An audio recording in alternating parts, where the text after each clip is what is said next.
Praise lord. పాత నిబంధనలో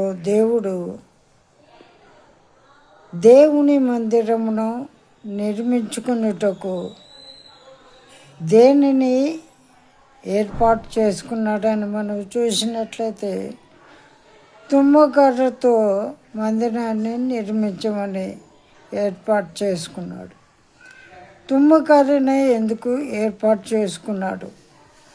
మనం గమనించినట్లయితే ఆనాటి దినాల్లో బంగారమునకు కొదువు లేదు, వెండికి కొదువు లేదు. అయినా కానీ దేవుడు తుమ్మకర్రని ఎందుకు ఎన్నిక చేసుకున్నాడంటే తుమ్మకర్రకు మనిషికి ఉన్న సంబంధము చాలా ఉంటున్నది. తుమ్మకర్ర ఏ విధంగా అయితే ఆ యొక్క కఠినముగా వర్షానికి మరి వంకర తిరిగిపోయే గుణము కలిగి ఉంటున్నదో అంత మాత్రమే కాకుండా కొన్నిసార్లు ఆ యొక్క చేల కొట్టేటప్పుడు ఆ యొక్క కర్ర పగిలిపోయే అవకాశం కూడా ఉంటున్నది.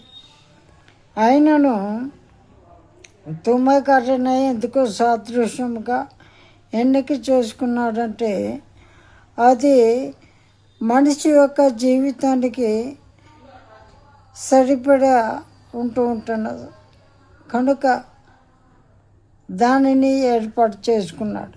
ఉద్దేశం ఏంటంటే ఆ తుమ్మకర్రను ఉపయోగించుకొని ఏ విధంగా అయితే తను నివసించే మందిరముగా నిర్మించుకున్నాడు, దాన్ని ఏర్పాటు చేసుకున్నాడు.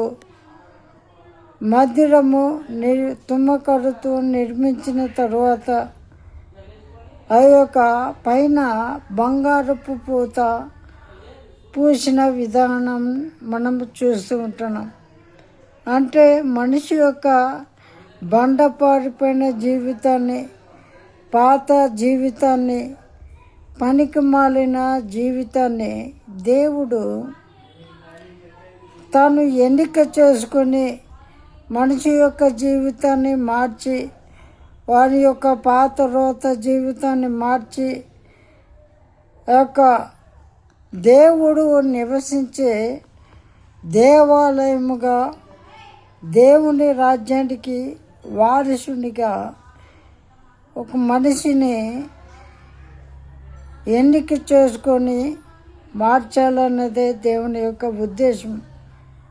కాబట్టి ఆ యొక్క తుమ్మకర్రను మందిరము కొరకు ఎన్నిక చేసుకొని ఉన్న విధానాన్ని మనం చూస్తూ ఉంటున్నాం.